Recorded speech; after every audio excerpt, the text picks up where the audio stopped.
biar kedengeran ke belakang. Buka aja bisa. Oh gini nih bisa nih, gini aja ya kali ya. Dari tadi kayaknya dikasih tahunya. Assalamualaikum warahmatullahi wabarakatuh. Waalaikumsalam warahmatullahi wabarakatuh. Innal hamdalillah nahmaduhu wa nasta'inuhu wa nastaghfiruh wa na'udzu billahi min shururi anfusina wa min sayyiati a'malina may yahdihillahu fala mudilla lahu wa may yudlil fala hadiyalah. Asyhadu an la ilaha illallah wahdahu la syarikalah wa asyhadu anna sayyidana wa nabiyyana Muhammadan abduhu wa rasuluhu la nabiyya ba'da. Allahumma sholli ala nuril anwar wa siril asrar wa tiryakil aghyar wa miftahi babil yasar sayyidina wa maulana Muhammadin al-mukhtar wa alihi athar wa ashabihil akhyar adada ni'amillahi wa ifdali amma ba'd. Yang amat sangat saya hormati dan Allah muliakan kepada Sahibul Bait Kang Diras dan istri yang telah menyediakan waktunya dan tempatnya untuk kita semua, juga tadi menyediakan berbagai macam makanan jasmani yang memang Mbah Tito carinya itu.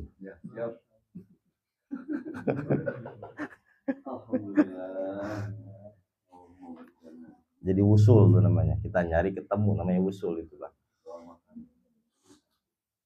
Mudah-mudahan kita doakan kepada beliau berdua, Allah Subhanahu wa taala senantiasa memberikan banyak keberkahan kepada keluarga beliau. Amin ya Allah, amin. Dijebarkan rizkinya oleh Allah Subhanahu wa taala. Juga kepada teman-teman semua kasepuhan yang datang dari jauh, ya Abah Haji Asep dengan istrinya kayaknya habis shopping sekalian ngaji ya. Habis berobat. Oh, bisa. Jadi jadwal ngaji kita kebetulan pas jadwalnya berobat ya Abah ya. Iya, Ngaji baru. Alhamdulillah beliau hadir di tengah-tengah kita juga. Kepada Sekjen Kuda Peri yang khomul tidak mau tampak, selalu menemani perjalanan ngaji kita. Kita doakan juga kepada beliau, mudah-mudahan Allah berikan kesehatan. amin. Karena kalau beliau sakit repot, nggak ada yang review lagi ya. Jadi penting peranan Sekjen itu penting. Kepada Abah Tito Humas ya, pada Humas kita, beliau yang luar biasa semangat. Sampai saya nggak ada, beliau yang badalin saya, luar biasa itu.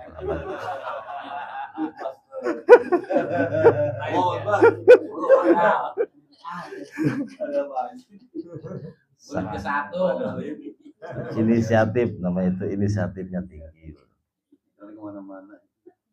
Juga kepada ya Kang Mehmet, ketua kelas kita yang hadir di tengah-tengah kita juga cuman by TikTok. Dan semuanya yang tidak bisa saya sebutkan satu persatu, mudah-mudahan kehadiran kita semua mendapatkan berbagai macam keberkahan dari Allah Subhanahu wa taala. Terutama yang kita pinta, yang kita panjatkan pada malam hari ini adalah nikmatul ma'rifah. Nikmat diberikan ma'rifah oleh Allah Subhanahu wa taala agar kita semakin dekat, semakin mesra dengan Allah Subhanahu wa taala. Karena kalau kita mau sadari, kita ini lebih mesra pada dunia, lebih mesra pada makhluk, lebih mesra pada diri kita sendiri. Sampai-sampai mau tidur ingat dunia, mau bangun, baru bangun ingat dunia. Itu menandakan kita ini amat sangat mesra kepada dunia. Bahkan sholat-sholat kita, munajat-munajat kita yang kita pinta adalah terkait dunia semua. Menunjukkan kita ini amat sangat dekat dan mesra kepada dunia. Mudah-mudahan dengan keberkahan para masyaikh, keberkahan kitab Al-Hikam, Allah Subhanahu wa taala mendekatkan kita padanya sehingga kita lebih mesra pada Allah Subhanahu wa taala. Pada malam hari ini kita akan membahas salah satu hikmah dalam kitab Al-Hikam, yang mana ini amat sangat penting sekali dalam perjalanan kita untuk sampai kepada Allah Subhanahu wa taala. Tentang apa? Tentang salah satu hal yang sering mengganggu perjalanan kita, yaitu tentang Allah memberikan permen, Allah memberikan mainan di tengah perjalanan kita, lalu kita lupa perjalanan, malah fokus sama mainannya. Ini sering sekali dialami ya. Jadi perjalanan kita masih jauh, tapi di tengah perjalanan itu Allah ngasih mainan, ngasih wahana, malah kita fokusnya pada wahana tersebut, akhirnya lupa melanjutkan perjalanan kita. Dan ini banyak sekali kita alami. Kita merasa sudah sampai, merasa sudah paham terhadap Allah, merasa sudah dekat kepada Allah, akhirnya kita lupa dengan perjalanan kita. Dan mudah-mudahan dengan kita ngaji hikam pada malam hari ini, kita mulai ditarik kembali oleh Allah dan menyadari kita ini sebenarnya tidak tahu apa-apa. Sebenarnya kita ini bukan siapa-siapa. Sebenarnya kita ini tidak paham apa-apa. Sehingga kita terus-menerus berjalan menuju Allah Subhanahu wa Ta'ala. Ya, baik, dibuka halaman 83. Kemarin kan telah dibahas di rumah Teh Pera ya, terkait apa tuh? Terkait tafwid dan zohir kita disibukkan dengan ketaatan, itu adalah sebaik-baiknya nikmat. Ya, jadi zohir kita disibukkan dengan ketaatan, batin kita ditenggelamkan dalam istislam atau tafwid, itu adalah merupakan nikmat yang amat sangat luar biasa. Mohon ibu-ibu jangan ceramah juga ya. Jadi kita fokus ngaji. Qala al-musannifu rahimahumullah wa nafa'ana bi ulumihi fid dharain amin. Laisa kullu man sabata takhsisuhu kamula takhlisuhu. Ada yang masih di luar? Hah? Yang dirah? Apa? Diusir di rumah sendiri itu mah. Ya. Alhamdulillah TPRA juga hadir nih. Insya Allah besok beliau ikut ke mana? Bromo. Mudah-mudahan selamat sampai tujuan. Cuman beda sama kita. Dia naik duluan, jadi beda bus sama kita. Laisa kullu man sabata takhsisuhu kamula takhlisuhu. Enggak semua man sabata, orang yang telah sabit, yang telah kokoh, takhsisuhu dalam hal khususiat, kamula sempurna, takhlisuhu ubudiyahnya. Jadi tidak semua orang yang sudah nampak karamatnya, yang sudah nampak karomahnya, dia sudah sempurna dalam hal ubudiyahnya. Karomah itu apa? Berupa pengetahuan. Karomah berupa ucapan. Karomah berupa banyaknya pengikut. Karomah berupa banyaknya kitab-kitab. Karomah berupa banyaknya orang-orang yang mengikuti dirinya. Itu belum tentu sempurna dalam hal ubudiyahnya. Jadi Allah perlihatkan karomahnya, Allah tampakkan keluar biasaannya, tapi itu belum sempurna ternyata secara ubudiyahnya. Kalau zaman dulu karomah itu misalnya orang jalan di atas air, terbang, merubah pasir menjadi emas, dan lain sebagainya. Ternyata itu belum menandakan sempurna dalam apa? Hal ubudiyahnya. Karena ketika kita belajar hikam, belajar mati, belajar kembali kepada Allah, yang Allah tuntut kepada kita adalah apa? Ubudiyah. Dan kita belajar hikam untuk apa? Untuk meninggalkan dua hal yang sering menjangkiti kehambaan kita. Yang pertama adalah tadbir, yang kedua adalah dakwah. Apa itu tadbir? Tadbir itu adalah pengaturan kepada Allah. Seorang hamba tidak pantas mengatur. Ini yang harus kita hancurkan. Untuk apa? Menghidupkan kembali nilai ubudiyah di dalam diri kita. Ini yang sering banyak sekali kita alami. Yang kemarin kita bahas di Jakarta, ini yang dinamakan dengan denial. Yang dinamakan dengan al-i'tirad, yang akhirnya dia banyak ngatur kepada Allah Subhanahu wa ta'ala. Ini yang akan mencelakakan nilai kehambaan kita. Meskipun secara zahir Allah berikan dia kemampuan ma'rifah. Secara zahir Allah berikan dia pengetahuan-pengetahuan tentang Tuhan. Tapi yang tinggi adalah egonya, maka batal kehambaannya. Secara karomah tinggi nilainya di hadapan manusia, tapi nol nilainya di hadapan Allah. Kenapa yang tinggi egonya? Yang tinggi adalah nafsunya. Batal secara kehambaan. Kita belajar hikam untuk apa? Agar kita kembali menjadi abdullah, menjadi hambanya Allah. Jadi tidak ada yang kita pinta, tidak ada yang kita inginkan, kecuali kita ingin menjadi hambanya Allah. Yang sering menghalangi, yang pertama adalah tadbir, pengaturan kepada Allah. Banyak maunya, banyak inginnya. Akhirnya banyak kecewanya, banyak frustasinya. Yang kedua adalah menghilangkan apa? Menghilangkan dakwah, pengakuan. Saya ahli ini, saya bisa ini, saya dekat kepada Allah, saya dekat kepada Rasulullah, saya adalah seorang ini, saya adalah seorang itu. Maka ini harus dileburkan dalam kehambaan. Kita kembali pada titik nol kita sebagai seorang abdullah. Kita bukan apa-apa, bukan siapa-siapa, tidak bisa apa-apa.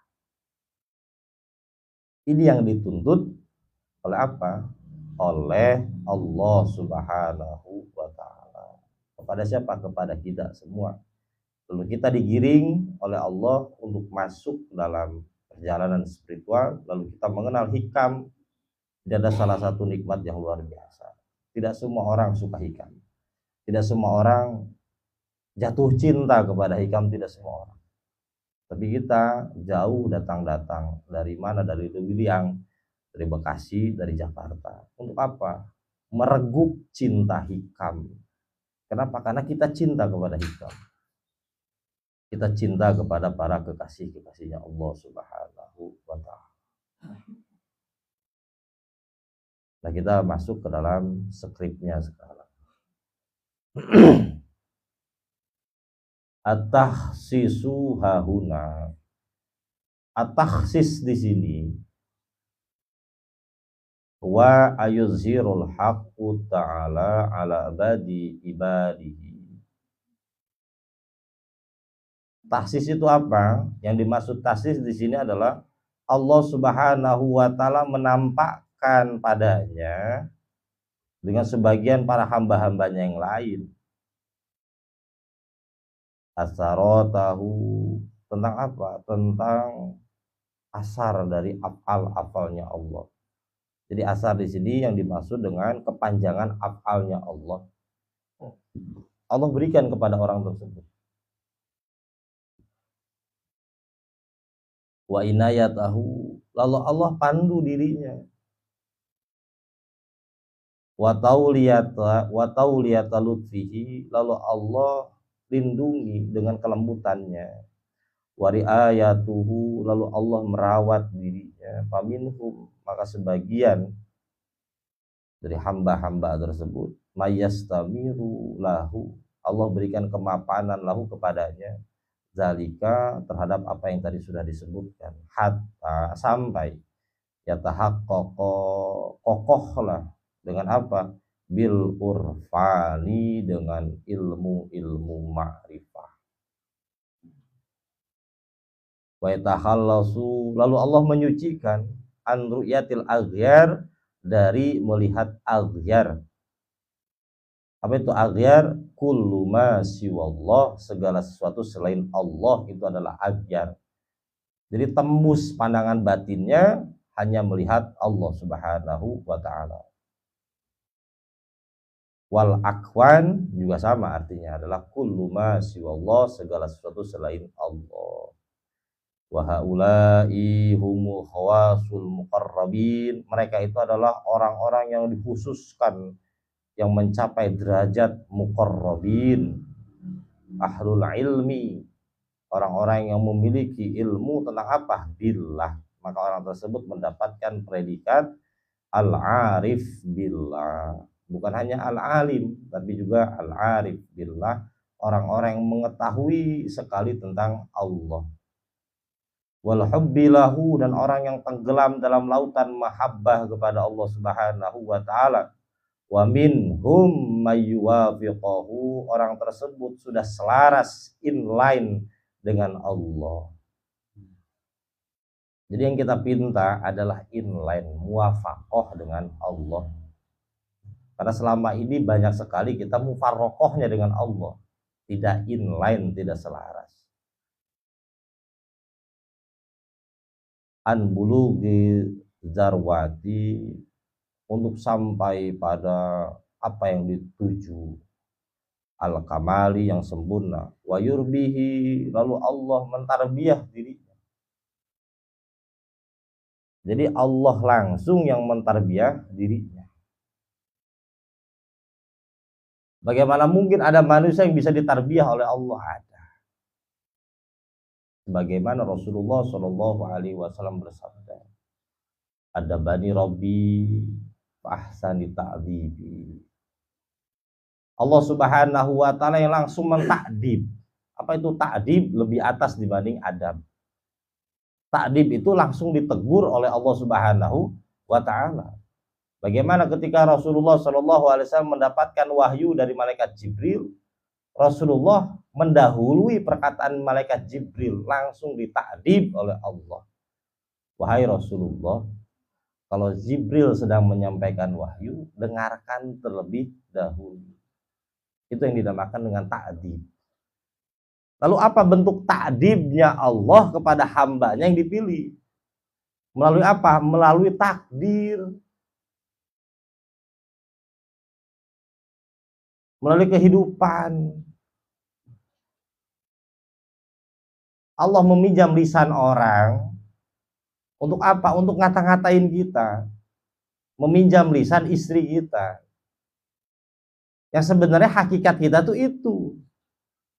Kita mengaku kita ini adalah A, B, C, D, dan lain sebagainya.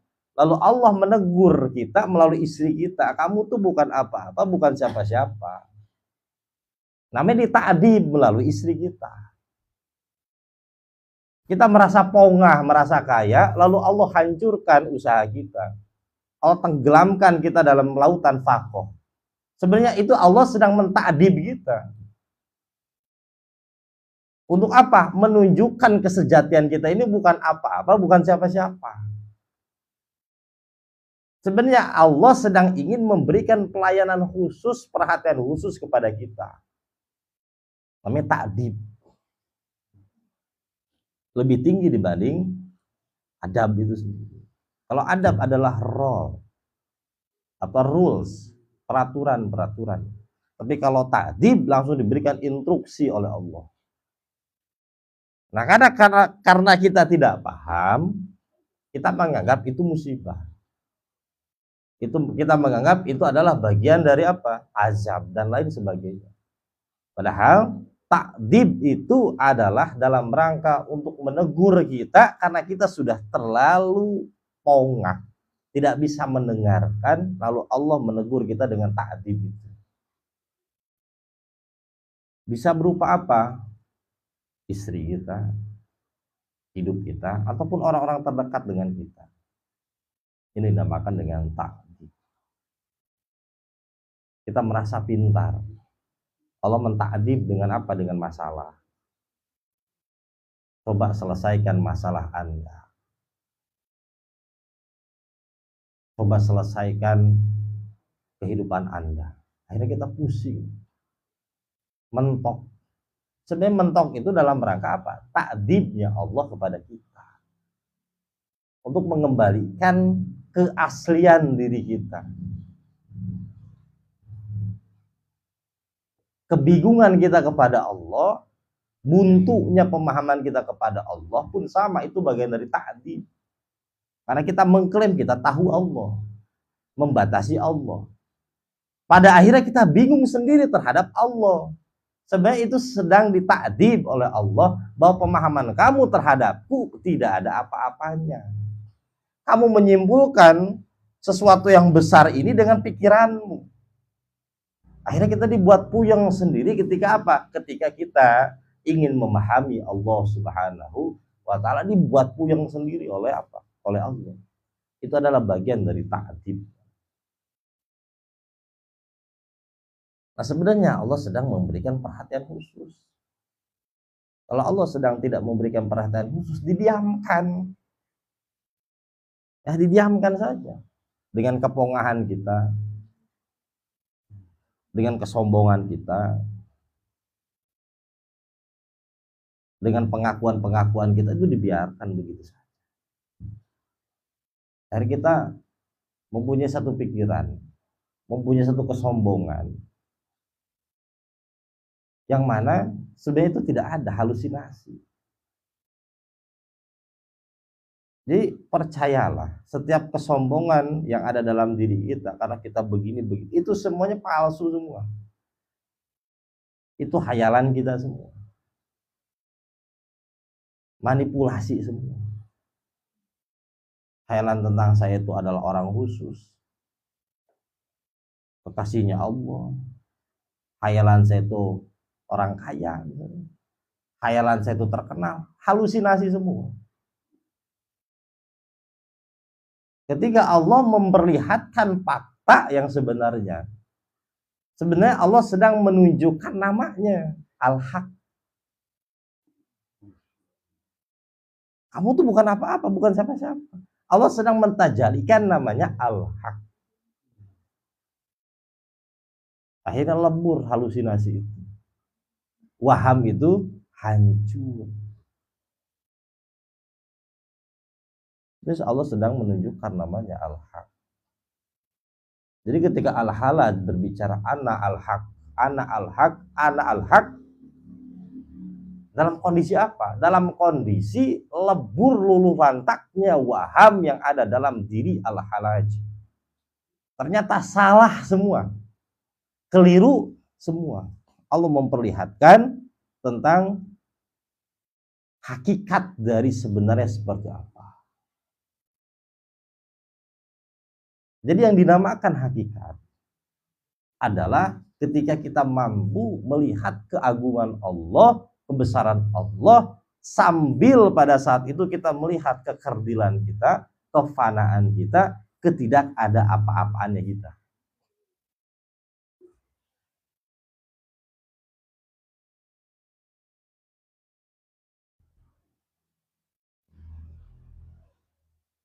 Fihali di dalam kondisi batinnya. Bima yaliku bihi, dengan apa-apa yang layak bihi dengan seorang hamba. Jadi diberikan kelayakan oleh Allah untuk apa? Untuk kembali pada jalan yang seharusnya. Ditakdib oleh Allah sehingga kita kembali pada rule kehambaan kita.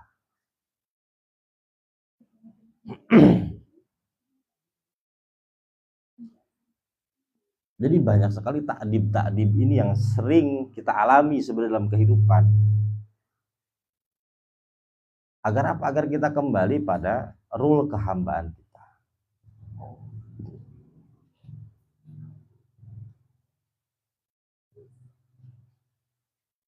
Min ulumi, dari beragam ilmu, wa a'mali, dari beragam amal, wa haula'i,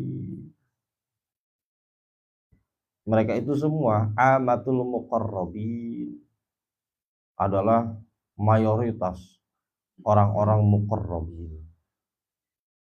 Yang pernah saya sampaikan, manusia hamba itu terbagi menjadi dua.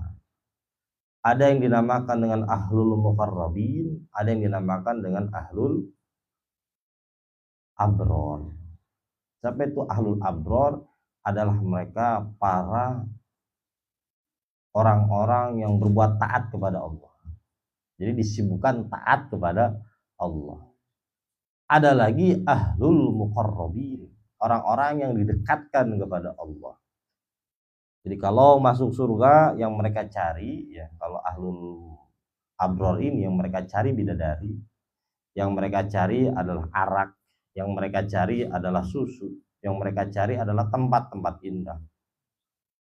Tapi kalau ahlul muqarrabin yang pertama kali mereka cari begitu masuk ke dalam surganya Allah, ainallah, di mana Allah. Kenapa bisa seperti itu? Karena memang ketika mereka di alam dunia, mereka tidak suka apa-apa. Yang mereka sukai hanya Allah. Mereka beristri karena Allah. Punya anak karena Allah. Bekerja karena Allah. Tidak melihat dalam dirinya ada haul dan quwwah. La haula wala quwwata illa billah. Jadi apapun yang mereka kerjakan semuanya karena Allah. Jadi mereka begitu masuk ke dalam surganya Allah, yang dicari ainallah, di mana Allah. Karena memang di alam dunia tidak suka begitu-begituan. Tapi kalau ahlul abror, mereka melakukan ketaatan-ketaatan karena khususnya, nanti dijelaskan apa itu wujud, selera dirinya. Jadi bukan karena Allah, tapi karena selera dirinya. Mereka sholat karena apa? Karena ada selera di situ. Bangun tengah malam karena ada selera. Ngaji karena ada selera di situ. Jadi begitu masuk surga pun mereka mencari seleranya.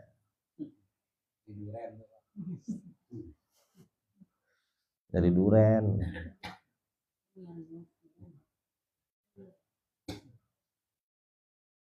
Wa khasatul ashabil yamin, dan mereka dikhususkan menjadi ashab.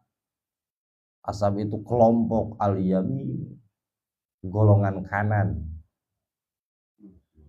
Dalam Quran kan banyak tuh. Wa ashabul yamin, ada lagi wa ashabus shimal, kan gitu. Yamin itu menunjukkan apa? Tentang kekhususan. Tangan kanan. Tangan kanannya Allah. Seperti itu diibaratkan. Al-ibad, dari hamba-hambanya. Az-zuhad, orang-orang yang zuhud. Wa ahlul mujahadah, orang-orang yang ahlul mujahadah. Wal aurad, orang-orang yang memelihara kepada aurat, rutinitas kebaikannya. Wa huwa wa haula'i, mereka ini semua, wa in syaraku, apabila syaraku, dibagi al awalina, kepada orang-orang yang awal, bima yathafuhum, terhadap pemberian-pemberian al-haq Allah Subhanahu wa taala, min lataifil karomati, dari latifah, kelembutan karomah, wa bima yamnahuhum, dan di dalamnya ada hadiah-hadiah. Yamnahuhum itu adalah hadiah iyahu, kepada orang tersebut, minal qiyam, dari apa? Menegakkan biwazaifi, dari tugas-tugas, at-ta'at, kepada ketaatan, wal ibadat, dan ibadah, kebaikan-kebaikan. Falam yatakhalasu, mereka belum ikhlas, yaitu orang yang pertama tadi ya. Orang yang Allah tunjukkan khususiatnya tapi ubudiahnya belum. Mereka belum sempurna, belum dibersihkan oleh Allah dari apa? Min ru'yati nufusihim, dari melihat kepada dirinya sendiri. Jadi kalau mau ibadah, dorongannya adalah dorongan egonya.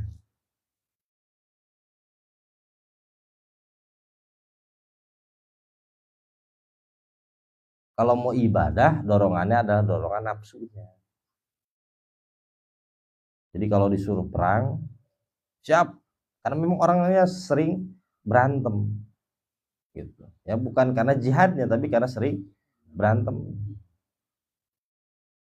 Ziarah siap. Kenapa? Karena ada qabul hajatnya di situ.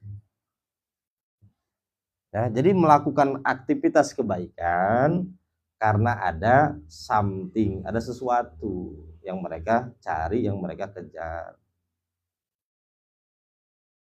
Walam yankafu, dan belum meninggalkan anmro'ati huzuzihim, dari merawat kepentingan-kepentingan dirinya. Jadi huzuz itu adalah tentang kepentingan-kepentingan diri. Bahkan sakinuna, mereka lebih tenang ila apa? Ilal asbabi, kepada penyebab-penyebab. Murtabituna, mereka kemudian terpaut biwujudil hijab, kepada wujud hijab. Jadi mereka lebih tenang kepada sesuatu selain Allah. Mereka lebih nyaman kepada sesuatu selain Allah. Kalau ini diperdalam lagi, ya banyak yang ketampar, termasuk diri saya pun ketampar. Ya, maka saya cukupkan sampai situ aja tuh, biwujul hijab, maknanya seperti itu. Contoh sedikit. Terkait orang yang paling dekat dengan kita, istri kita misalnya, Bah ya. Ya.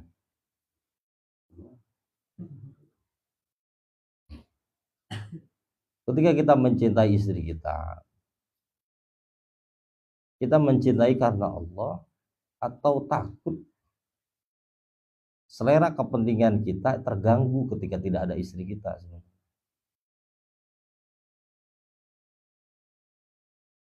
Ketika kita mencintai istri kita, sebenarnya karena Allah, apa karena ada sesuatu yang akan hilang ketika istri kita hilang?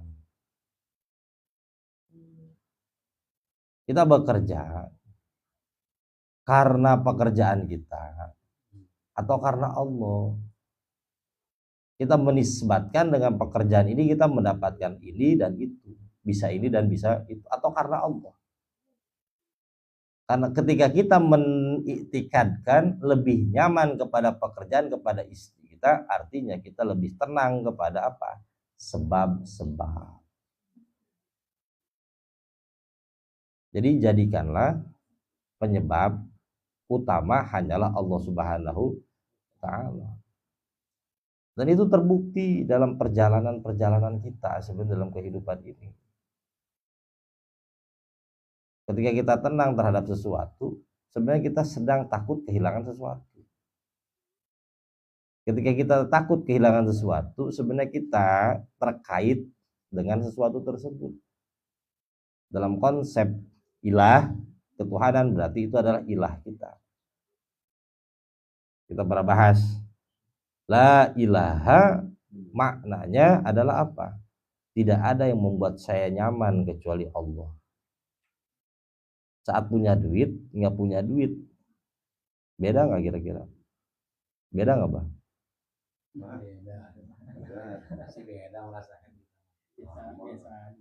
Istri kita lagi baik nggak baik, beda nggak hati kita, Bang? Berarti nggak sayang itu namanya.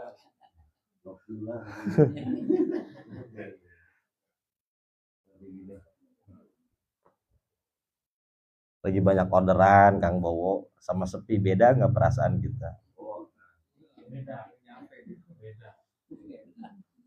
Beda kan? Pegang jidat ya, kalau sepi mah. Lagi sales nih.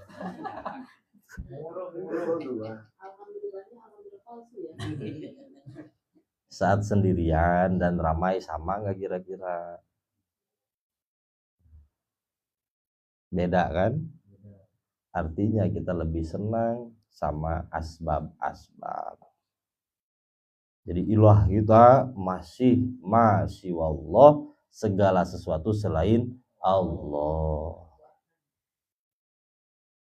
Kalau tarik lagi lebih dalam, sebenarnya kita sedang memusyrikkan Allah. Yang kita nyamani adalah duit, yang kita nyamani adalah makhluk, yang kita jadikan tujuan adalah asbab. Nah, yang kita jadikan tujuan adalah asbab, bukan Allah. Nah, kalau mau ditarik lebih dalam lagi.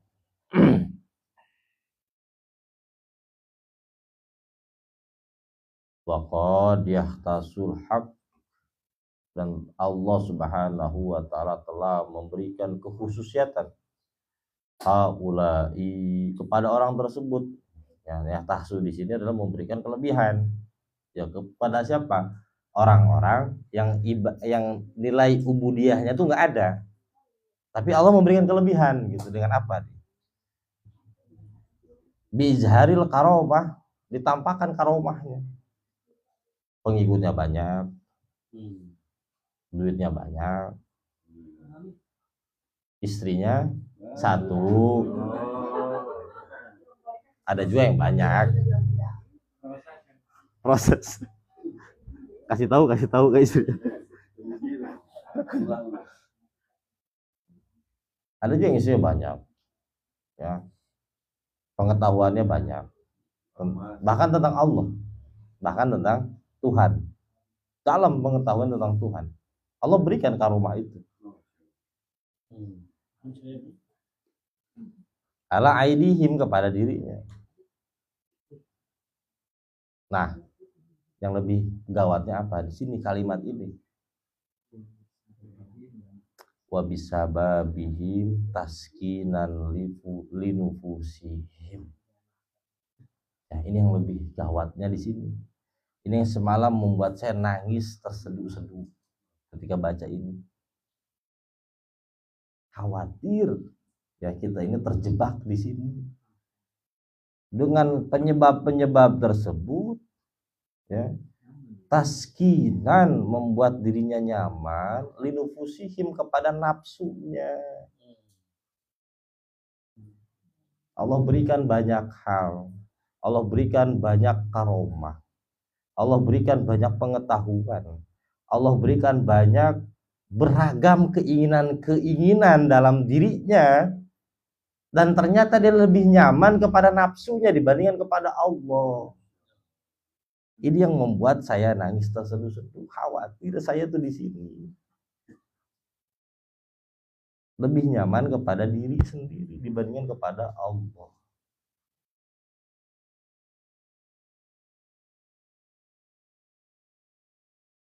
Namanya apa? Obat penenang. Ya, obat penenang. Diibaratkan begini. Kita sedang berjalan, dalam perjalanan ini kita sedang mencari Allah. Di awal perjalanan yang kita ucapkan adalah ilahi anta maksudi wa ridhaka matlubi a'tini mahabbataka wa ma'rifataka. Lalu Allah memberikan mainan.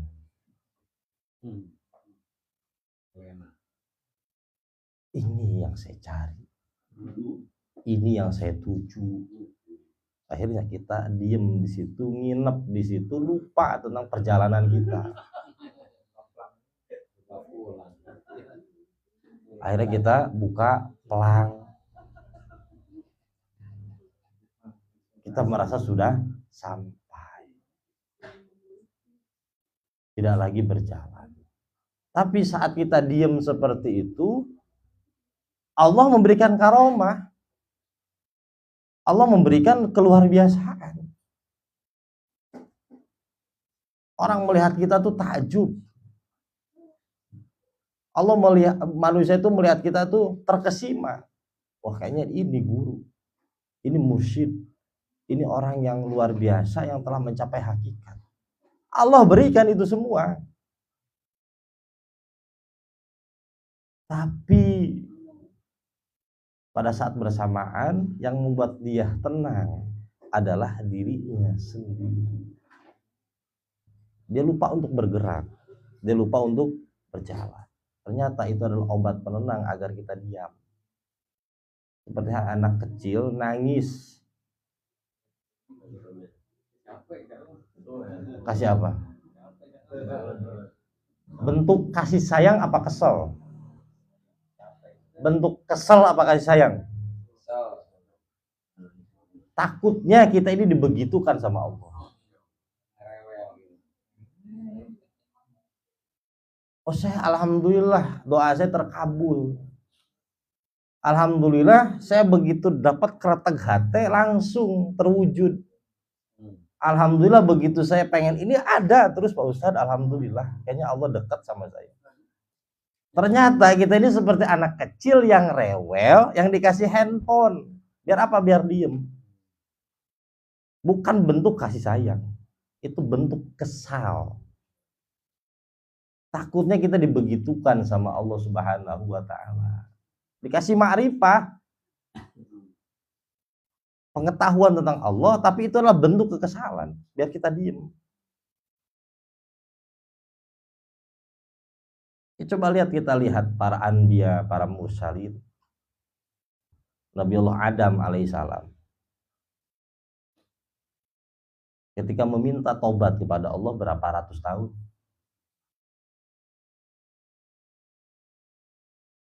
Sujud terus menerus kepada Allah. Lalu kita merasa puluhan tahun kita maksiat, dengan setahun kita bertobat, itu pun jarang-jarang. Kita merasa tobat kita sudah diterima oleh Allah, diberikan berbagai macam pengalaman-pengalaman ruhani, ternyata itu menipu diri kita. Namanya istijrod. Ini sudah sampai saya kepada Allah. Maksiatnya puluhan tahun. Beres dengan setahun. Kayaknya Allah sudah mengampuni saya.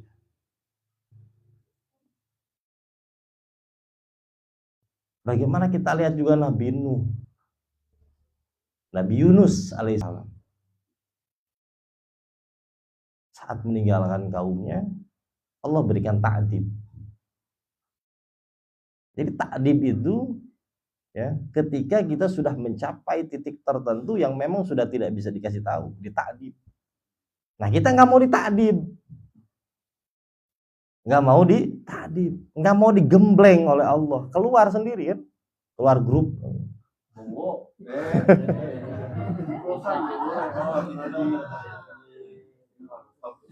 Itu bukan gibah, ada orangnya soalnya. Aduh.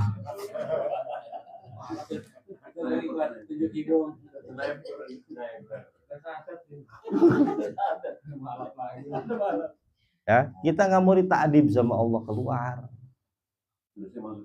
Nah, begitu keluar kita mendapatkan berbagai macam kenikmatan-kenikmatan. Kita menganggap kita sudah sampai kepada Allah, padahal sedang dikasih mainan. Dan kita nggak tahu, namanya gurur, tertipu, gurur. Dan alam dunia ini dinamakan dengan apa? Darul gurur, fata morgana. Nah, ini pentingnya kita berjamaah, pentingnya kita saling menukar ilmu di antara kita semua untuk saling mengingatkan. Karena kalau kita jalan sendirian, dikhawatirkan kita masuk pada jebakan seperti itu. Jadi kalau misalnya ada yang bertanya, bisa nggak kita sampai kepada Allah tanpa guru? Saya bilang mustahil. Mustahil. Coba belajar matematik nggak ada gurunya bisa nggak? Matematik loh itu. Nggak ada gurunya nggak bakal bisa. Belajar silat nggak ada gurunya bisa nggak? Kita menciptakan jurus sendiri pada salah semua. Merasa jago. Begitu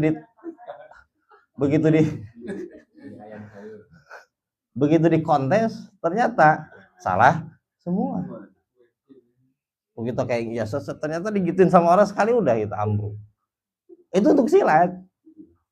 Apalagi ruhani gitu. Nggak perlu pakai Allah. Allah sudah ada dalam diri kita. Ini adalah guru sejati yang membimbing kita.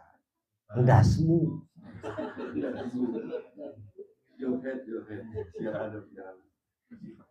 Akhirnya kita masuk pada waham namanya.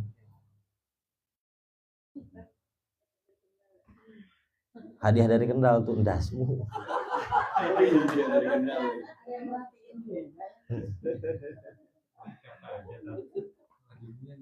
Lah dunia itu dong udah das. Hadiahnya itu dong dasmu. Kakak dari Bromo adanya Jiancio.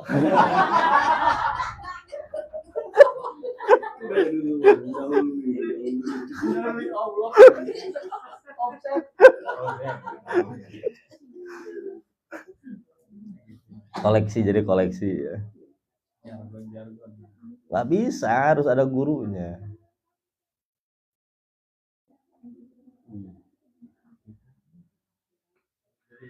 Agar kita apa, tidak masuk pada al-wahamu itu tadi, rarasaeun ya, kalau dalam bahasa Sunda itu rarasaeun.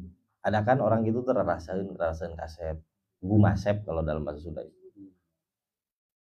Pangkasepna teh ya. Merasa doang kasep. Jika nu heueuh. Padahal kan alay kelihatan sama. Itu bahaya kayak gitu-gitu. Jadi sebenarnya ya, nanti yang malu adalah diri kita sendiri gitu. Karena langsung ada diuji. Kul mudain tuhina, setiap pengakuan itu akan diuji. Maka yang paling enak tuh ngaku bodoh aja, dikasih tahu sama Allah. Karena kan bodoh. Maka dalam Quran tuh jelas, orang yang diberikan infak oleh Allah adalah orang fakir. Dalam Quran jelaskan, lil fuqara, untuk para fakir. Siapa sedekah itu? Sedekah apa? Sedekah berupa pengetahuan, sedekah berupa jalan keluar. Ketika kita merasa buntu, merasa tidak tahu, Allah ngasih sedekah itu kan. Kita ngomongnya tiba-tiba saya begini, tiba-tiba saya ketemu ini, itu Allah sedang ngasih sedekah. Ketika apa? Ketika Anda mentok gitu. As-shadaqatu lil fuqara dalam Al-Quran. Maka paling enak tuh udah ngaku bodoh aja, ngaku zolim aja, ngaku nggak punya apa-apa, bukan siapa-siapa. Itu paling enak, ngaku kita kepada Allah, dibantu terus. Jadi wali itu siapa sih? Wali itu adalah mereka yang merasa tidak berdaya di hadapan Allah, merasa tidak punya kuasa apa-apa di hadapan Allah. Itu wali. Nggak ada wali itu, nggak ada.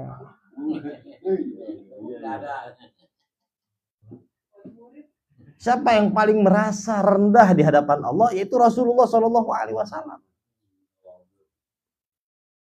Kenapa Rasulullah mempunyai derajat yang tinggi di hadapan Allah? Karena Rasulullah tahu Allah, sehingga Rasulullah tahu diri, merendah di hadapan Allah. Jadi kalau pengen jadi wali gampang sebenarnya. Rendahkan dirimu serendah-rendahnya di hadapan Allah. Kosongkan dirimu sekosong-kosongnya di hadapan Allah. Jadi kalau pengen punya ilmu laduni pun gampang. Ajaran cuma satu, bodohin diri kamu. Allah yang ajarin. Kalau mau dibantu sama Allah, kosongin diri kamu. Allah kan ngebantu terus. Jadi masalah hidup kita sebenarnya ketika apa? Ketika kita nguji Allah dengan merasa bisa. Allah kasih lah wahana medannya. Oh, kamu merasa bisa nih, kita puyang sendiri akhirnya kan. Makanya udah ngaku bodoh, ngaku hina, ngaku tolol di hadapan Allah.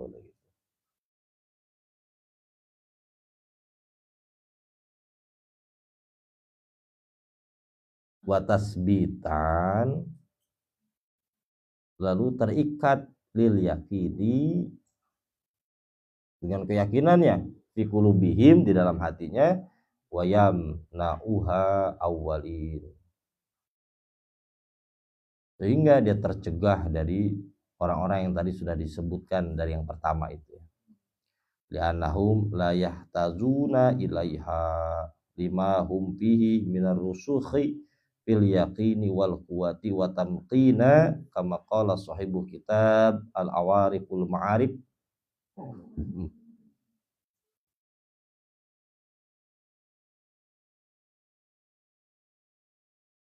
li'annahum karena sesungguhnya mereka la yahtajuna tidak butuh ilaiha kepada karomah-karomah tersebut. Lima hum fihi minar rusuh. Kenapa? Karena di dalam kedalamannya mengandung keyakinan wal quwah dan kekuatan, watamkin dan kemantapan kepada Allah. Jadi sebagaimana Sayyidina Ali karramallahu wajhah, sebagaimana beliau pernah berkata begini, seandainya saya ditampakkan surga, iman saya itu nggak nambah. Seandainya saya ditampakkan surga, iman saya itu nggak bakal nambah. Karena apa? Karena sudah rusuh. Ya, kalau dalam bahasa ini rusuh. Keyakinan yang sudah mendarah daging. Jadi di setiap keadaan melihat Allah. Karena kan ada satu hikayat, Sayyidina Abu Bakar As-Siddiq melihat Allah dengan cara apa? Dengan cara melihat segala sesuatu. Sebelum melihat segala sesuatu dia sudah melihat Allah. Itu Sayyidina Abu Bakar As-Siddiq. Kalau Sayyidina Umar, saya melihat Allah di sesuatu. Kalau Sayyidina Utsman ibn Khattab melihat Allah setelah melihat.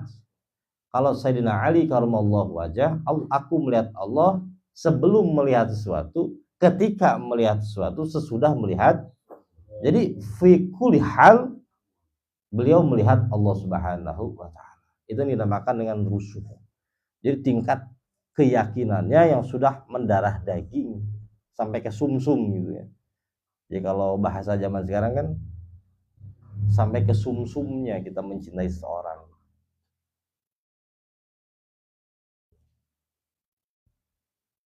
Jadi dalam pembahasan ini bisa kita simpulkan tentang apa?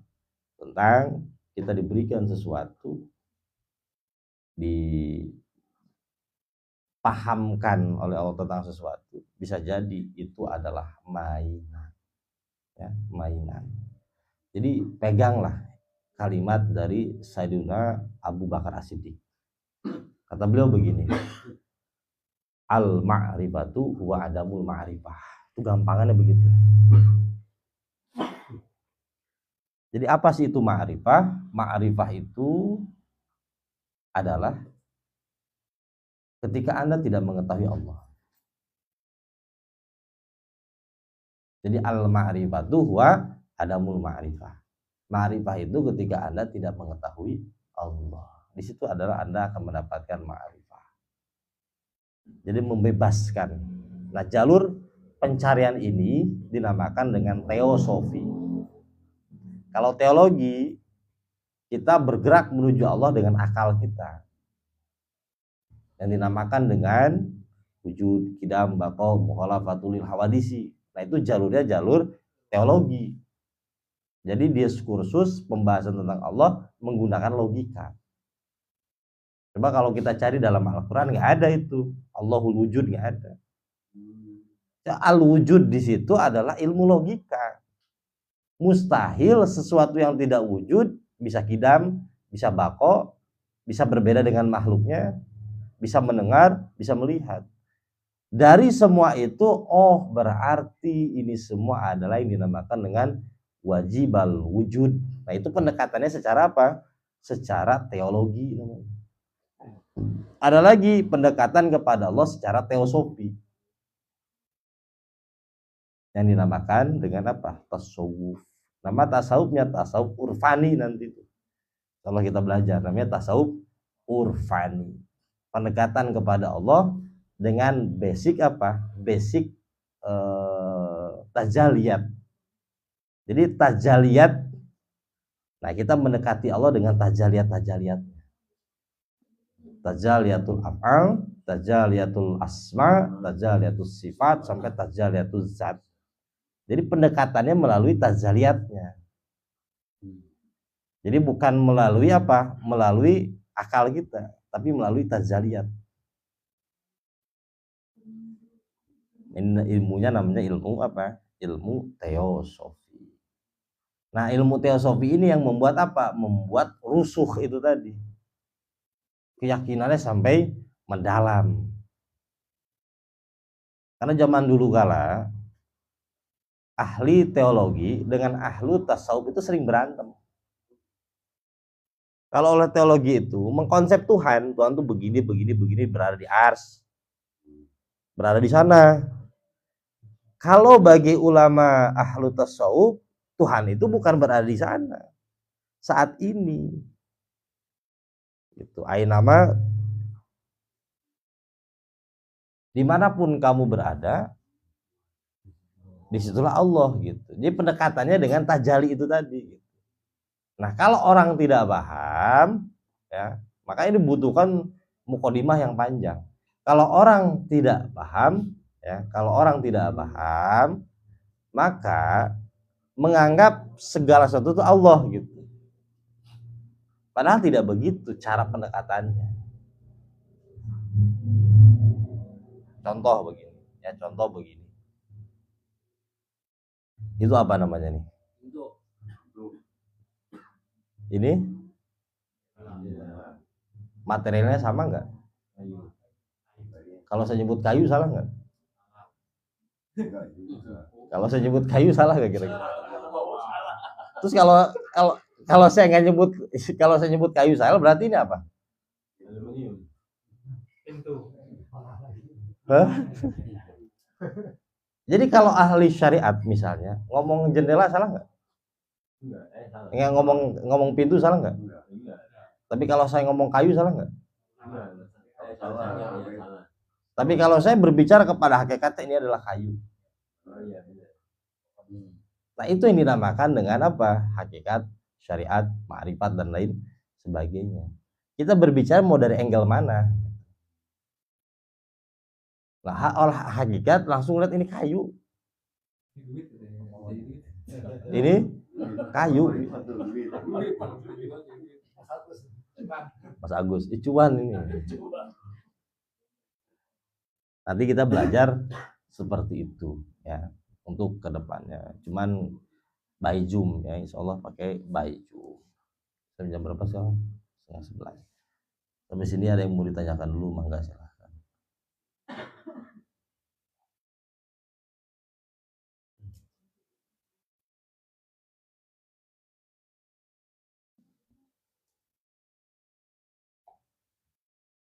Monggo bertanya dulu, ibu-ibu.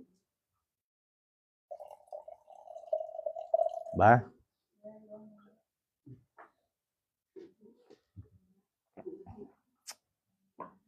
Bah. Nah jadi komen. Introvert.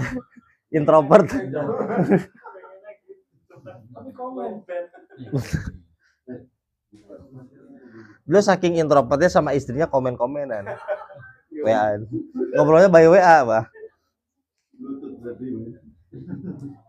Bedain nafsu sama gimana ya? Kita ngaji nih. Kayaknya banget kita pernah tuh bicara kita bisa bedain. Gampang sebenarnya. Jadi pakai barometer syariat di situ. Barometer syariat tuh begini. Ngaji itu sesuatu yang diperintah Allah bukan? Sesuatu yang diperintah Allah kan. Meskipun ada syahwatnya di situ. Kita nggak bisa mungkiri namanya manusia kan. Ada syahwatnya kan. Syahwat untuk buat status misalnya. Syahwat untuk merasa lebih dari orang ada kan. Makanya setiap kita beres ngaji, oke, akhirilah dengan istighfar. Cara mengamankan itu. Kita iktiraf kepada Allah bahwa apa yang saya lakukan ini tidak akan bersih semuanya karena Allah. Ada sesuatu karena kepentingan itu pasti. Tapi kita iktiraf menyadari gitu. Inline. Langsung connect. Luar biasa. Biasa juga. Kalau itu kewajibannya nggak masalah ya. Nggak masalah. Jadi makanya kan setelah sholat kenapa kita istighfar nggak alhamdulillah dulu? Assalamualaikum, salam. Alhamdulillah kan nggak begitu. Assalamualaikum, salam. Astagfirullahaladzim. Kenapa? Pengakuan kita, sholat kita itu nggak mulus, nggak bagus gitu. Sholat kita itu pengakuan. Jadi yang lebih afdolnya itu sebenarnya ketika kita mau sholat, melakukan ibadah, iktiraf dulu sama Allah. Pengakuan kelemahan kita. Sholat misalnya, ya Allah, saya paham sholat saya itu kebalikannya.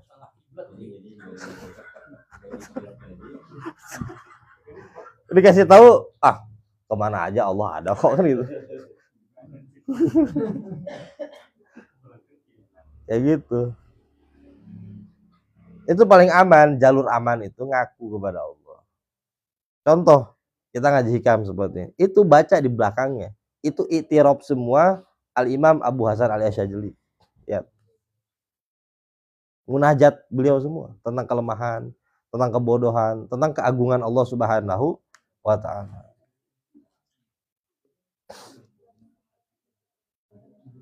Nah, jadi akhiri ketaatan kita dengan i'tiraf kepada Allah.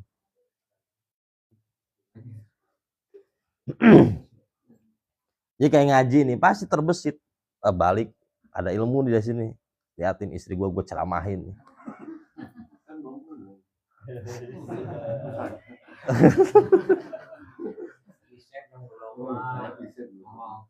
Jadi yang paling asik tuh ngaji sama istri, Bah.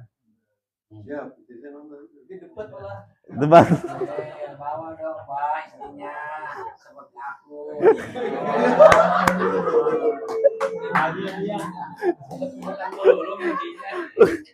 Jadi beliau masih fase makiyah. Dakwah secara sembunyi-sembunyi. Kalau Abah aja sih udah madaniyah ini. Terang-terangan.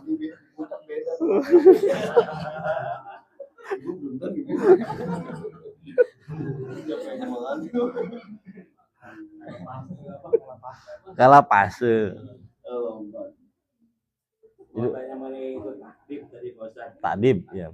Itu apa sama posisinya dengan istijrod itu sendiri? Soalnya kan kalau saya lihat ya polanya tadi hampir sama gitu ya. Seolah-olah tuh Tuhan itu nyungkun, pas sudah nama nyungkun dikasih main seperti itu. Nah itu jadi posisinya seperti apa itu? Sambil istijrod atau gimana? Makanya itu hampir sama. Hampir sama dengan istijrod itu. Jadi istijrod itu bisa berbentuk. Biasanya istijrod itu berbentuk kenikmatan semua. Tergantung kita apa yang membuat kita nikmat. Ada yang nikmatnya kan di dunia nih. Jadi bagi dia nggak masalah, dia nggak sholat, dia nggak ngaji itu bukan masalah gitu. Yang penting duitnya banyak, Allah kasih itu. Untuk apa diam di tempat? Ada lagi yang istijrodnya itu berupa apa? Kenikmatannya berupa spiritual. Nah nikmatnya di wirid. Nikmatnya di wirid, nikmatnya itu nanti bertemu ini, berbicara dengan si ini. Ya.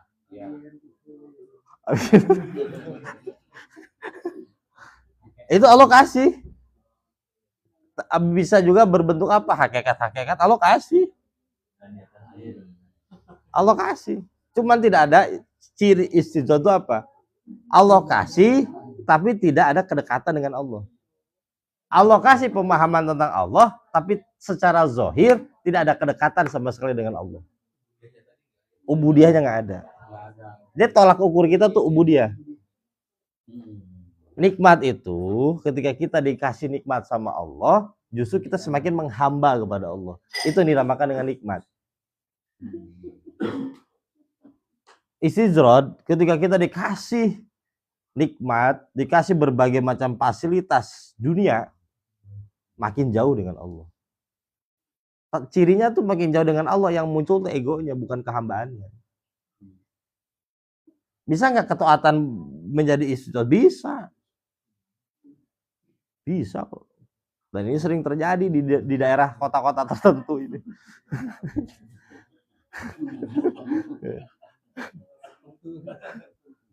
Sering terjadi. Kita dikasih enak zikir, enak baca ini, baca itu. Tapi yang muncul adalah ego kita, merasa lebih dari orang lain lah gitu aja. Ada juga yang berbentuknya istijroh apa? Pengetahuan ma'rifah tentang Allah segala macam. Tapi dia akhirnya apa? Musyrik. Musyrik itu apa? Membagi dua manusia. Oh ini ahlul hijab. Oh ini ahlu taat. Ngotak-ngotakin. Ya ngotak-ngotakin.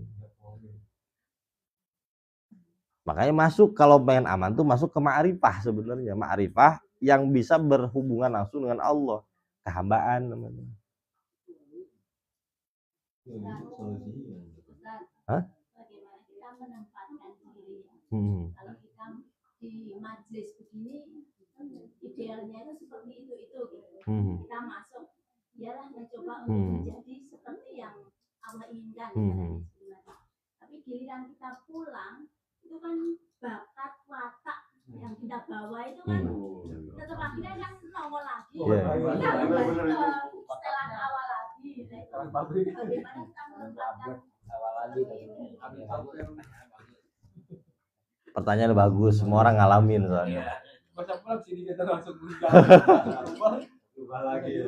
Sebagai gini, ini pernah dialami oleh para sahabat Rasul. Namanya Hanzalah. Hanzalah tuh, nama sahabatnya namanya Hanzalah. Jadi Hanzalah ini teriak-teriak di jalan. Qad nafaqal Hanzalah. Qad nafaqal Hanzalah, sambil teriak-teriak, didengar oleh Sayyidina Abu Bakar As-Siddiq. Satu majlis. Kata Sayyidina Abu Bakar As-Siddiq, apa yang kamu katakan?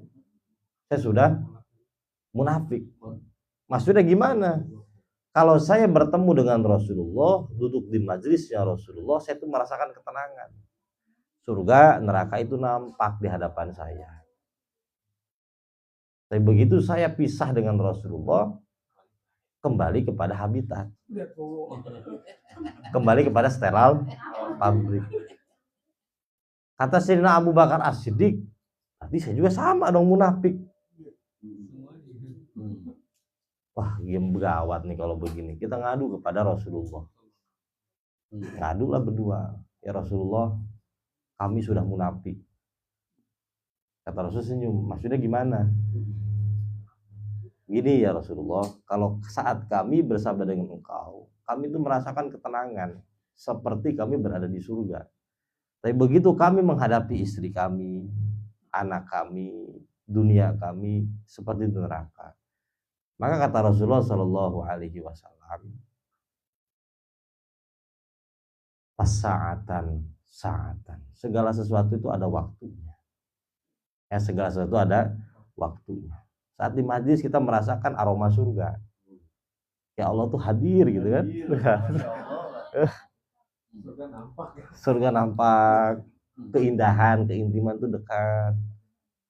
Apalagi beres zikir kan gitu. Begitu balik, kan? Kata Rasulullah Shallallahu Alaihi Wasallam, saatan. Segala sesuatu ada waktunya.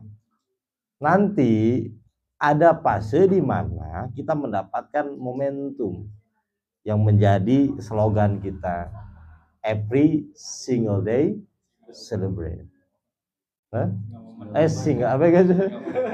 Every single moment celebrate. Setiap momentum adalah tentang celebrate, perayaan yang dinamakan dengan hudurul qalbi ma'allah zahiran wa batinan. Hati kita hadir bersama dengan Allah baik secara zahir ataupun secara batin. Jadi ini proses. Ya, proses.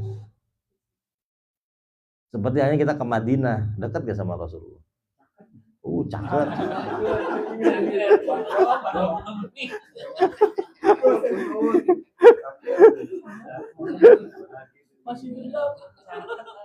Cakep. Cakep dengan Rasulullah Shallallahu Alaihi Wasallam. Tapi begitu pulang ke Indonesia, biasa lagi. Ya memang begitu. Memang seperti itu. Tapi nanti kita akan mendapatkan apa? Yaitu tadi, every single moment celebrate. Justru ketika kita ingin merasakan kehadiran ini terus-menerus menetap dalam diri kita, namanya ego. Ingin merubah.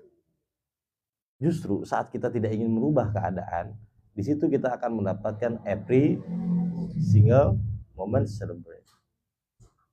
Yang dinamakan dengan apa? Namanya tafwid, itu tadi yang kita bahas. Mengikuti gerak alur semesta. Sunatullah. Saat sedih-sedih, bahagia-bahagia, bingung-bingung. Ya kan? Kan kata Rasulullah, saatan fasaatan, segala sesuatu ada waktunya. Saat kita memahami, lagi sedih harus sedih, lagi bingung harus bingung. Menjadi manusia kan? Itu ajaran Islam. Jadi realistis Islam itu. Saat kamu nggak punya duit, ketawa-ketawa disebut apa? Kang Eri, jangan ketawa. Jadi perayaan itu saat kita menjadi manusia, kan? Kalau gini, kalau every single moment celebrate, ketika punya duit senang, dimarahin istri bahagia, orang gila namanya. Bukan usul, gila itu namanya.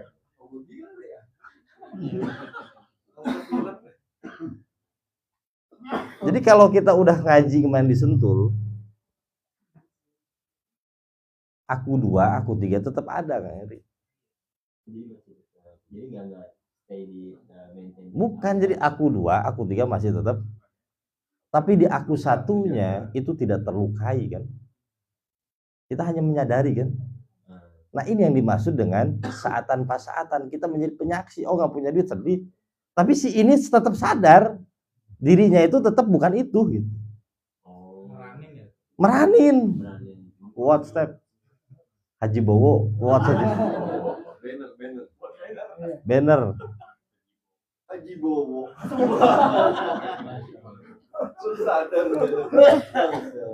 Ya. Amin. Meranin. Meranin kata Rasulullah saatan pesaatan, nggak punya duit sedih ya harus, kita memang harus begitu. Jadi kalau misalnya kita terjebak pada tadi ya udah alami aja dulu pada itu tadi ya, diberikan permen yang berikan permen. Alami, nyicipin aja. Tapi kita jalan lagi. Permen itu bisa berupa kemanisan, bisa berupa kesedihan. Ada nggak manusia yang terjebak oleh kesedihannya? Nggak jalan-jalan kan? Akhirnya apa? Anxiety, overthinking dan lain. Ada nggak manusia yang terjebak oleh kenikmatan? Ya kan? Nah kita jangan terjebak. Dikasih begini sama Allah jalan terus. Bekal namanya. Banyak air, jalanan bagus.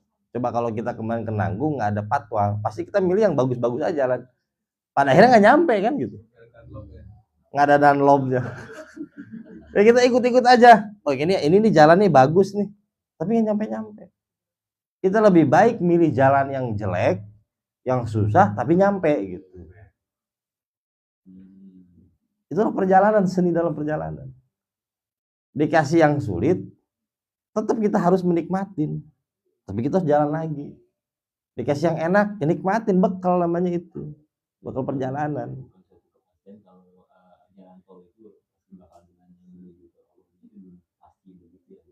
Iya.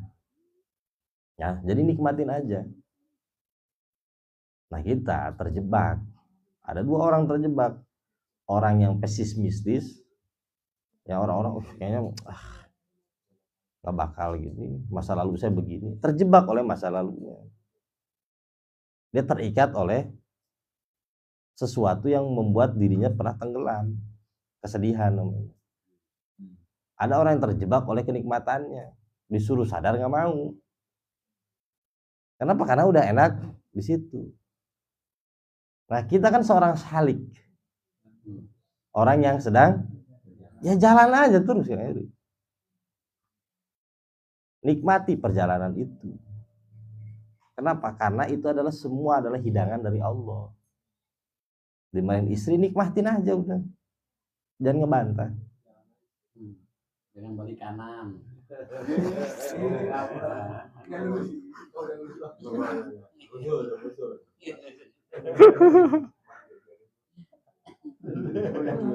Nah, kalau kita belok kanan ya, denial namanya. Dikasih manis kita pengen yang pahit, denial. Belok kiri belok kanan denial semua. Yang tadi kan ada dibaca dengan muwafaqah, in line dengan Allah. Artinya apa sih? Allah ngasih begini kita nikmatin. Mungkin nggak kita dikasih itu terus sama Allah? Nggak mungkin kan? Jangan kan setiap hari, setiap jamnya aja beda-beda kok. Nggak mungkin kita dalam satu hari atau satu jam mendapatkan takdir itu lagi, nggak mungkin. Jago kalau Allah ngasih 1 jam itu lagi takdir, nggak mungkin. Nggak mungkin kan? Ya, nikmatin tugas kita itu. Selamanya mungkin nggak Kak Eri nganggur terus misalnya. Ya Allah, aku pengen nganggur terus. Mungkin nggak ada orang dikasih nganggur terus umur hidupnya sama Allah? Untuk nganggur aja perlu kerja.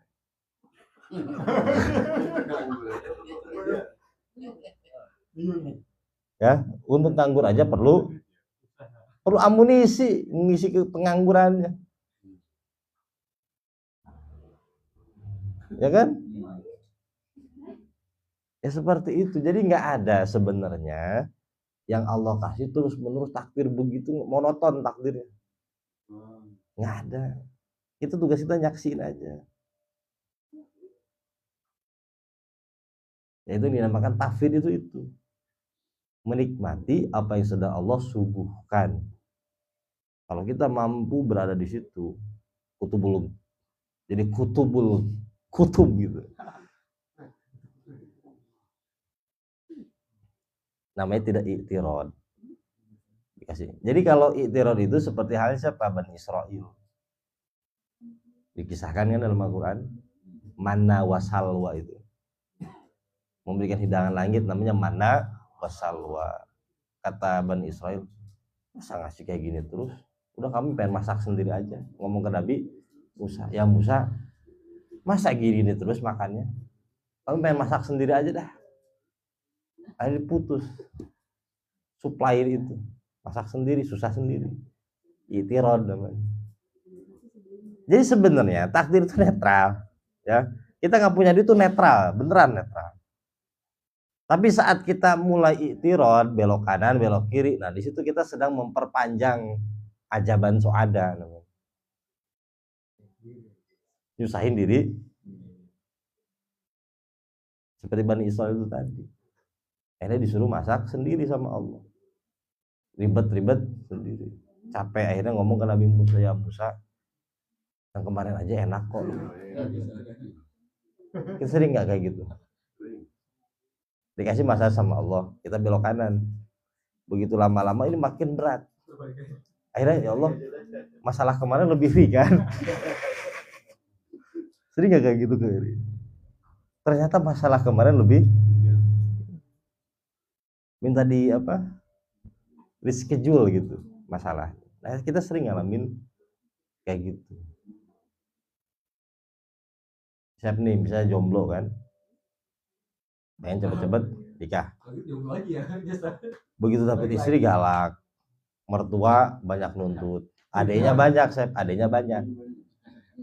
Lagi sekolah semua lagi Sep.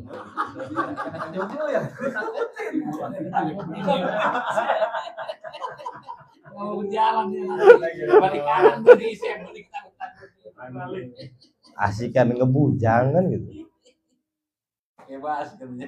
Sekolah pengen cepet-cepet kerja kan. Kayaknya kerja enak.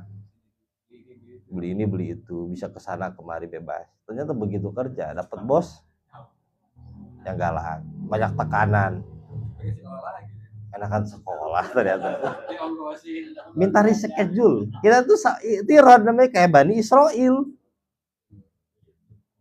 Makanya nikmatin aja udah. Ya, jangan belok kanan belok kiri, nikmatin aja. Karena masalah yang saat ini hadir di tengah-tengah kita nggak bakal kita temui di depan. Jadi masalah hari ini untuk hari ini nggak mungkin ada di hari depan. Kalau kita inline dengan Allah, maka Allah akan bantu. Pokoknya intinya kalau kita ingin dapat azab, i'tirad aja udah. Nah, i'tirad itu bisa berbentuk apa? Tamani namanya. Angan-angan. Menciptakan satu konsep, menurut kita konsep ini yang lebih baik dibanding kenyataan yang Allah hadirkan. Jadi adu mekanik kita dengan takdir.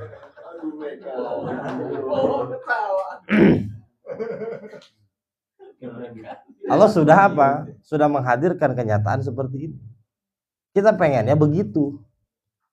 Namanya adu mekanik kita dengan Allah, kira-kira menang nggak?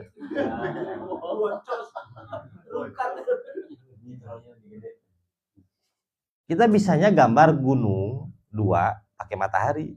Biasanya itu standar. Ya kan? Bener nggak? Pohon kelapa sama burung. Sama sawah.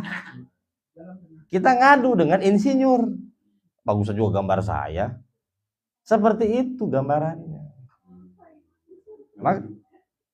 Maka kata Tuhan Syekh Abdul Qadir Al-Jilani, beliau mengutip dari hadis kursi. Anta turid wa ana urid. Lam yakun syai'an illa ma urid. Kamu pengen, aku pengen, tapi nggak bakal terjadi kecuali aku yang kehendaki. Kenapa gambar kamu cuman itu aja bisanya? Gunung 2, matahari, sawah, jalan. Salah checklist doang kan? Ya kan? Bener gak? Diadu sama insinyur, ya kalah gitu. Tapi kita pengen ngadu terus. Nah itu yang dinamakan dengan ajaban su'ada. Semakin hari ajab kita semakin naik. Cara ngelepas diri dari ajab itu gimana sih caranya? Tafwid. Kita sudah tahu gambar kita jelek, lipat buang. Lipat gimana Pak Insinyur aja. Tinggal kita ikut arahannya, begini. Ya udah ikut. Namanya muwafaqah. Nah udah tahu gambar kita jelek masih dipertontonkan terus. Namanya konsep.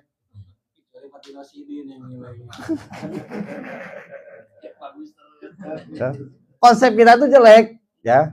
Konsep kehidupan kita tuh jelek. Allah ingin memperbaiki. Kita kekeh dengan konsep itu tadi. Gambar gunung itu.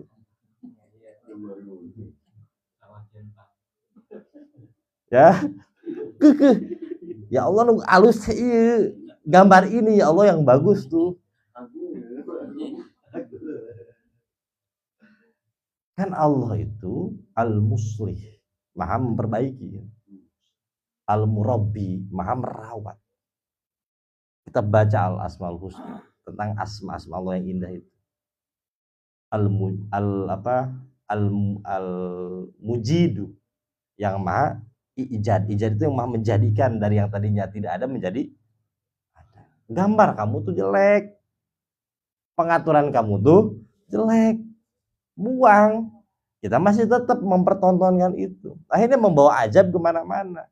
Sebenarnya membuat ajab itu tadi, gambar kita sudah tidak layak, dipasarkan nggak ada yang mau. Emang ada yang mau beli? Kita jual di Tokopedia misalnya. Ya, semua orang ya bisa begitu, Bapak. Ya kan? Nah itu yang membuat kita terajab tuh itu. Konsep goals, keinginan. Kata Allah itu jelek, ngapain kamu tetap pertahankan sih? Coba kalau saya tanya, konsep keindahan hidup itu seperti apa? Coba saya tanya ke Abah Tito aja ya. Bah, konsep keindahan hidup itu seperti apa, Bah?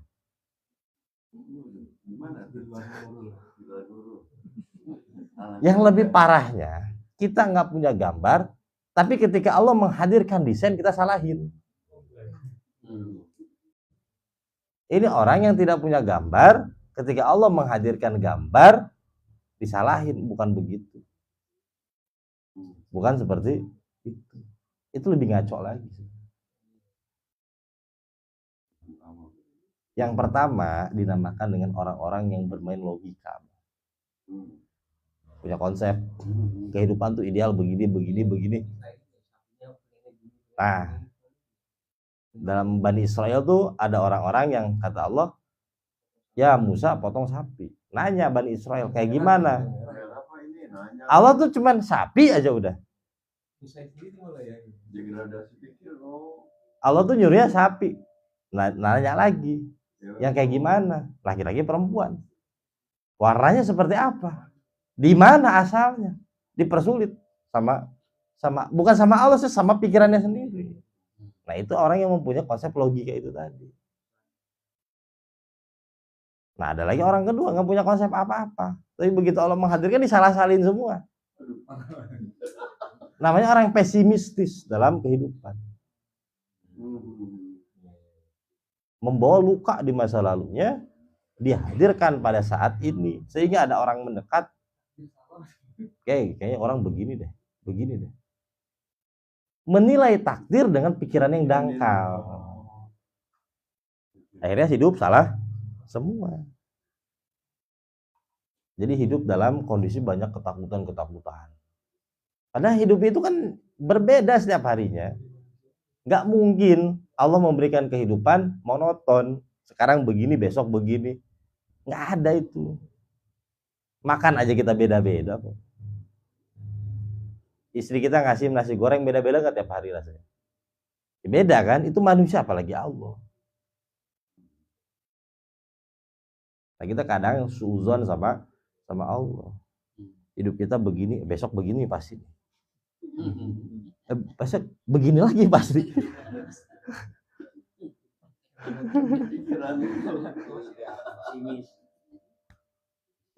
Akhirnya orang kayak gitu nggak bakal maju. Kenapa? Membatasi gerak. Membatasi gerak. Nah, cara keluar dari penderitaan seperti itu ya adalah dengan ilmu sebenarnya. Semakin tinggi ilmu kita, semakin dalam pengetahuan ilmu kita nih, maka akan semakin luas cakrawala berpikir kita. Akhirnya kita membebaskan. Bahkan kata ada orang nanya, bagaimana cara keluar dari penderitaan? Saya selalu jawab ngaji. Memang nggak ada cara jalan lain. Ngaji itu adalah dalam rangka untuk mempersiapkan kolbu kita untuk mendapatkan nur-nur ma'rifah. Nanti dibahas di depan. Kenapa harus dengan ngaji, bukan dengan yang lain gitu? Karena ngaji itu pentingnya di situ. Agar gambar kita, ya tadinya gambar kita tuh apa? Gunung. Oh ternyata gambar yang bagus tuh ini loh. Ada pengetahuan nggak kita tentang gambar-gambar bagus? Ketika Allah menghadirkan gambar-gambar yang lain, oh ini gambar yang bagus tuh seperti ini.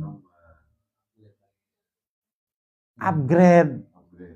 Tidak selalu gambar gunung. Ada kereta apinya, ada warnanya sekarang tuh. Dengan apa? Dengan ilmu. Oh, ternyata gambar yang berkarakter tuh seperti ini ya. Oh, gambar absurd atau apa sih? Abstrak tuh seperti ini. Oh, ini mempunyai harga nilai itu ini. Akhirnya tambah kan? Nah, takdir bisa indah dengan ilmu. Jadi mewarnai takdir dengan ilmu. Akhirnya indah hidup kita tuh.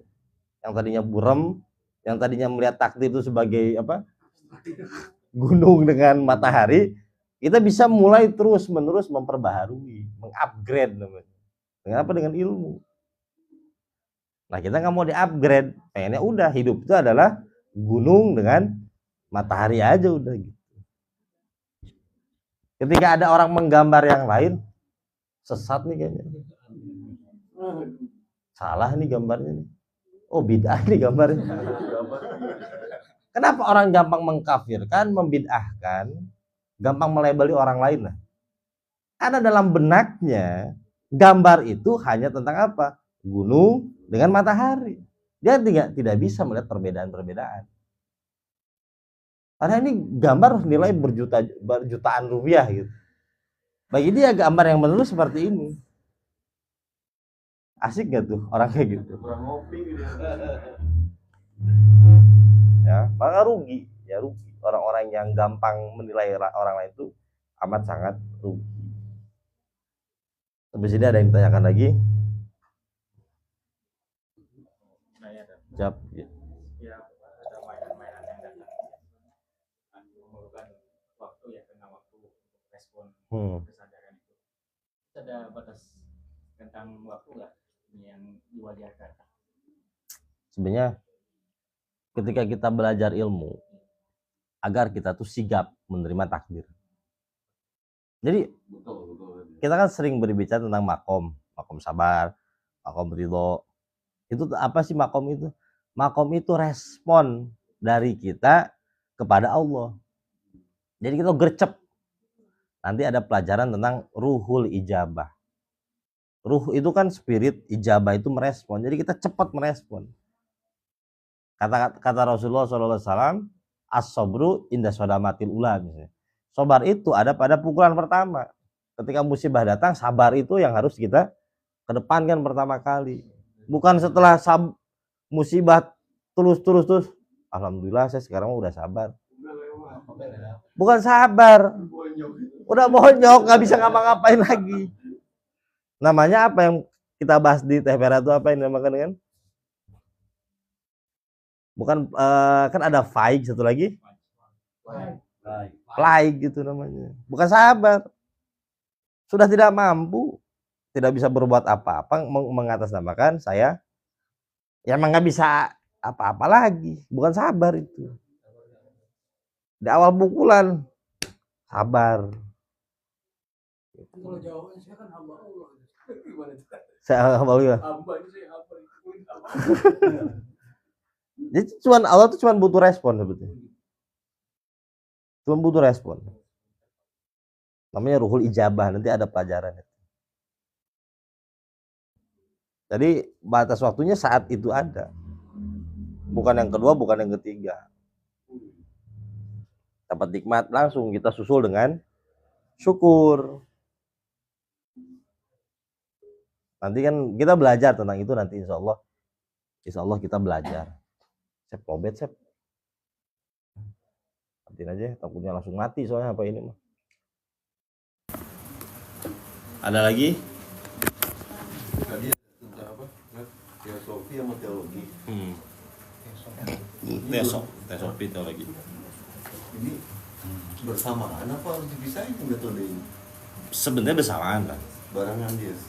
Barengan. Jadi gini, ketika kita belajar, Ini kan metode gitu. ketika kita belajar teosofi, belajar teosofi itu harus diawali oleh belajar filsafat.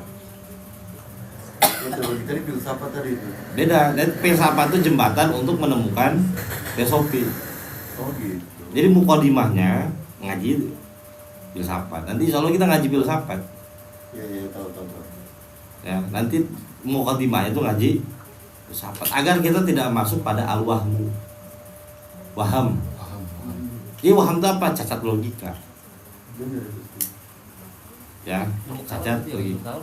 Hah? Kalam itu gitu. Ilmu kalam itu gitu sama ya. Bukan, beda lagi. Jadi benar-benar kita ngaji filsafat dari awal. Dari Plato, Aristoteles, dari awal. Jembatannya itu kan. Ya jembatan itu. Jembatan itu nggak boleh, nggak harus kita ngaji itu. Dan buku-bukunya lumayan mahal kan? Fotokopi. Lebih mahal. PDF. Lebih mahal fotokopi sebenarnya. Fotokopi saya bisa Jadi kita belajar dari filsafat awal. Saya tuh udah beli bukunya sebelum filsafat ada Belajar belajar. sektor Sebelum filsafat. Nanti insya Allah kita ngaji itu. Agar apa? Enggak masuk pada al-wahmu itu tadi. Jadi gini sebenarnya. Imam Ibnu Arabi kan terkenal dengan pemikirannya yang progresif. Bahkan beliau kerap kali membahasakan Tuhan dengan perkataan-perkataan filsuf, meminjam istilah filsuf. Sebenarnya bukan seperti itu. Imam Ibnu Arabi itu basicnya adalah teosofi. Tapi ketika membahasakan Tuhan, bahasa biasa itu tidak muat. Artinya ya dengan itu meminjam istilah-istilah dari filsafat. Nah, kenapa kita harus ngaji filsafat? Karena agar sir kita terwadahi oleh ilmu itu. Karena kalau dibahasakan oleh bahasa biasa nggak muat tuh. Akhirnya kita cuma bisa ngomong, ya pokoknya rasain aja. Kalau kita nggak punya wadahnya. Banyak gak kayak gitu mudi-mudi sepuh kan? Bah ini maksudnya apa? Udah rasain aja ntar juga. Karena memang tidak ada wadah bahasanya. Siap. Karena tugas kita ke depan dari dai kan, penyeru. Bagaimana mungkin kita bisa menyeru orang lain kembali kepada Allah kalau bukan dengan bahasa? Dengan logo-logo gitu, dengan sandi, kan nggak mungkin, Pak. Harus apa? dengan bahasa. Ya, maka ketika kita memahami Allah begini begitu, ya, dapat sir, dapat rasanya, kantongin dengan apa? Dengan bahasa kita pinjam dari filsafat itu tadi. Kenapa kita harus ngaji filsafat gitu? Maksud seperti itu. Nah, Ibnu Arabi begitu. Sebenarnya beliau bukan ahli filsafat, bukan. Belajar filsafat, lalu meminjam istilah filsafat untuk menaungi kalam-kalam yang bernafaskan ilahiyah. Akhirnya kan kitab-kitab bisa kayak Fususul Hikam, kayak Futuhat Makkiyah, itu kan susah dipahami kan? Karena memang sengaja ditaruh begitu sama beliau agar orang yang sudah berada di makom itu yang bisa ngebacanya. Teman-teman silakan buka, bisa punya duit beli kitab Ibnu Arabi, Fususul Hikam atau Futuhat Makkiyah, ngerti jago. Ya ngerti, berguru sama guru. Karena memang susah dipahami. Jadi dibutuhkan dua alat saat itu tuh, alat intelektual dan spiritual untuk bisa ngebuka perkataan dari Imam Ibnu Arabi. Sama halnya ketika kita belajar tentang Maulana Jalaluddin Rumi misalnya. Begitu, beliau meminjam istilah-istilah dari siapa? Para pujangga saat itu. Beliau sebenarnya bukan pujangga itu sendiri. Nah, teman-teman ketika sudah sudah mencapai hakikat tertentu, teman-teman harus kembali ke bawah, jadi dai namanya, mengajak. Kalau nggak punya ilmunya pakai apa, misalnya begitu. Pakai bahasa isyarat, kan nggak mungkin, Pak. Itu pakai ilmu lagi. Hah? Pakai ilmu lagi. Bisa pakai ilmu juga. Pakai doa gitu. Ya makanya seperti itu. Namanya ada nanti derajat itu salikud dai, seorang salik yang menjadi penyeru namanya. Ya, tujuan kita tuh itu, ya, untuk kembali mengajak orang-orang kembali kepada Allah. Ada lagi Bang? Ya maka ngaji aja ngaji. Ya. Ntar juga ketemu. Ya yang penting.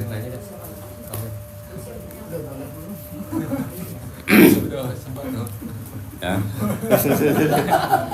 Sekjen udah megang rokok nggak bakal bener ini. Ya mudah-mudahan banyak manfaatnya. Kita baca ini dulu ibadah Allah. Ya apa yang kita pahami pada malam hari ini mudah-mudahan menjadi sabab ya kita bisa terus menerus mendekat kepada Allah Subhanahu wa Ta'ala. Amin. Yang untuk ngaji ke Bromo, insya Allah saya dengan sekarang aja ya. Kita kumpul hari Jumat di Bogor. Kalau yang dari Bekasi, berarti dari Bekasi langsung ke Bogor ya. Khusus. Soalnya bos ada di Bekasi. Ya, jadi insya Allah kita semuanya naik mobil apa sih namanya? Elok. Ya, naik mobil elok. Yang untuk di Jawa nanti akan diatur oleh Kang Agus yang untuk bertemunya di mana tuh daerah. Beliau yang tahu daerah-daerahnya. Pasuruan, daerah Pasuruan, nanti langsung ke sana. Ya yang belum bayar silahkan ngomong ke Buddha, bukan bayar. Ya jadi yang belum bayar silahkan bayar, karena tadi saya udah teleponan sama Teh Dila, besok itu untuk hotel harus segera dibayarkan. Jadi yang sudah terdaftar di Bogor ada sekitar berapa sih? Enggak, nambah dari 17. Ada satu orang lagi jadi 18 lah. Insya Allah mudah-mudahan sih 19 full. Kang Bowo ikut kan? Insya Allah. 19. Kira-kira pulang dari sana itu jam berapaan? Kalau perkiraan kan dari sana dari zuhur kita. Gampang zuhur, Bu. Sampai sini. Pagi. Subuh. 12 jam ya? Gak mau kayak. Hah? Kang Gamal ikut kan? Udah masuk grup ya? Udah masuk grup. Abang udah dibayarin sama beliau kok. Abang udah dibayarin. Kesini mau ngebayar buat abang, surprise. Alhamdulillah. Ya mudah-mudahan yang udah niat ikut Allah permudah segalanya. Amin ya Allah. Jadi yang nggak ikut nanti insya Allah nanti ketemunya di tahap kedua tuh. Ya, untuk yang ke tahap ke-1 kan udah, nanti kita ngaji di tahap kedua. Kenapa? Karena di situ saya akan kasih zikir ismujat namanya. Yang tadi kita baca tuh Allah tuh ada teknik, ada caranya. Teman-teman boleh dikasih nafi isbatul la ilaha illallah, tinggal zikir ismujat. Ya, itu penting tuh agar kita nanti masuk kepada zikrul qalbi ya. Allahumma sholli wa sallim wa barik alaihi ibadallah rijalallah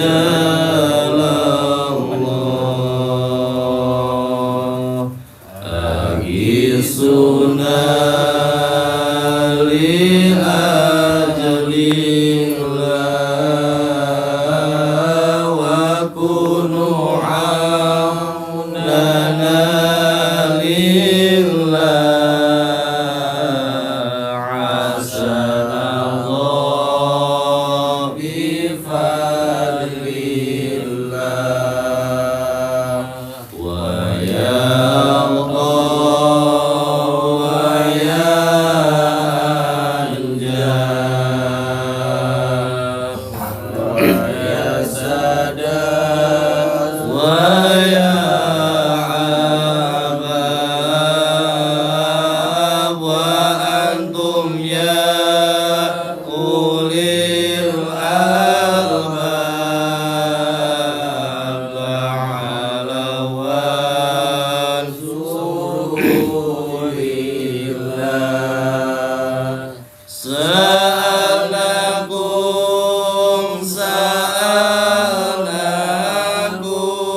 mudah-mudahan banyak manfaatnya untuk kita semua. Insyaallah besok hari apa sih? Kamis ya. Kamis nanti kita ketemu lagi ya. Untuk teman-teman yang enggak ke Bromo nanti akan dikasih pembekalan juga biar enggak pada nakal lagi. Alhamdulillah yang nakal-nakalnya ikut ke Bromo jadi aman ya.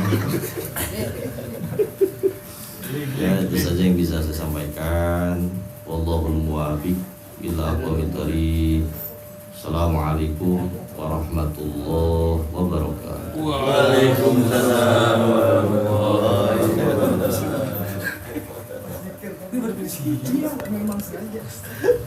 Enggak kelihatan saja. Hah? Sengaja liatin yang pasti tadi Bang Main. Oh,